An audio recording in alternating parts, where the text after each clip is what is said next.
Hello दोस्तों, नमस्कार। आप लोगों का स्वागत है आपके अपने चैनल आयरा ऑफिशियल में। उम्मीद करती हूँ दोस्तों कि आप लोग स्वस्थ होंगे और अपने कामों में व्यस्त होंगे।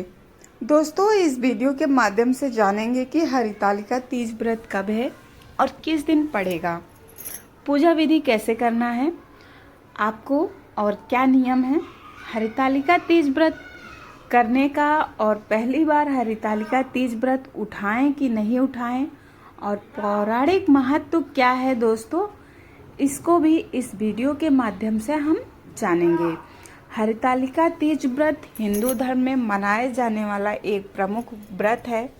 भाद्रपद के शुक्ल पक्ष की तृतीया को हरितालिका तीज मनाई जाती है। दरअसल भाद्रपद की शुक्ल तृतीया को हस्त नक्षत्र में भगवान शिव और माता पार्वती के पूजन का विशेष महत्व है। साथ ही दोस्तों, वीडियो को आप लाइक कर दीजिए और चैनल को सब्सक्राइब करके कमेंट में हर हर महादेव जरूर लिखें। दोस्तों, भगवान भोलेनाथ आप सभी लोगों की मनोकामनाएं पूर्ण करें और आपके जीवन में खुशियां बनाए रखें और आपको सदा सौभाग्यवती का वरदान दें। भगवान शिव हरितालिका तीज व्रत कुंवारी और सौभाग्यवती स्त्रियां भी करती हैं। विधवा महिलाएं भी इस व्रत को कर सकती हैं। हरितालिका तीज व्रत निराहार और निर्जला किया जाता है।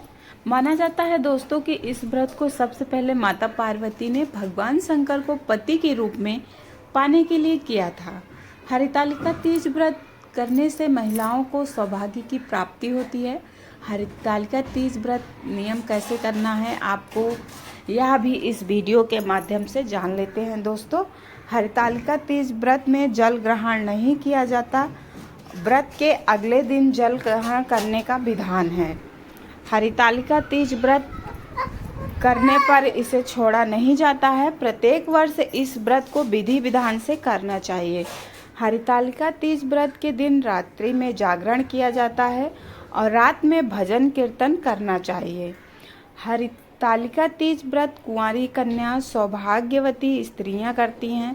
शास्त्रों में विधवा महिलाओं को भी यह व्रत करने की आज्ञा है। दोस्तों, हरितालिका तीज पर माता पार्वती और भगवान शंकर की विधि विधान से पूजा की जाती है।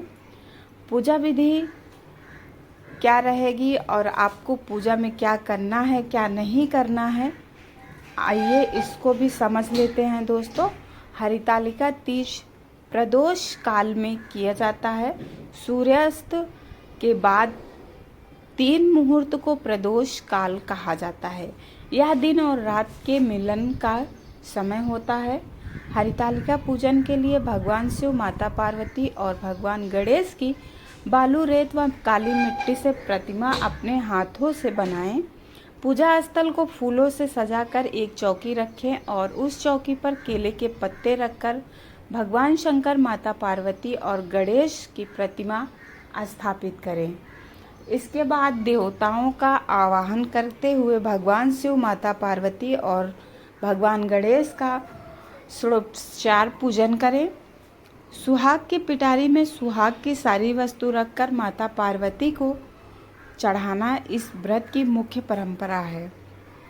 इसमें शिव जी को धोती और अंगोछा चढ़ाया जाता है। यह सुहाग सामग्री सास के चरण स्पर्श करने के बाद ब्राह्मणी और ब्राह्मण को दान देना चाहिए।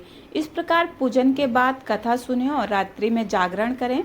आरती के बाद सुबह माता पार्वती को सिंदूर चढ़ाएं व ककड़ी हलवे का भोग लगाकर व्रत खोलें। हरियाली तीज व्रत का पौराणिक महत्व क्या है दोस्तों, यह भी जान लेते हैं, समझ लेते हैं।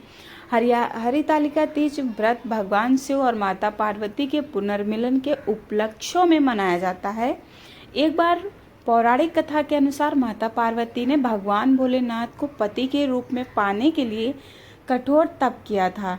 हिमालय पर गंगा नदी के तट पर माता पार्वती ने भूखे प्यासे रहकर तपस्या की।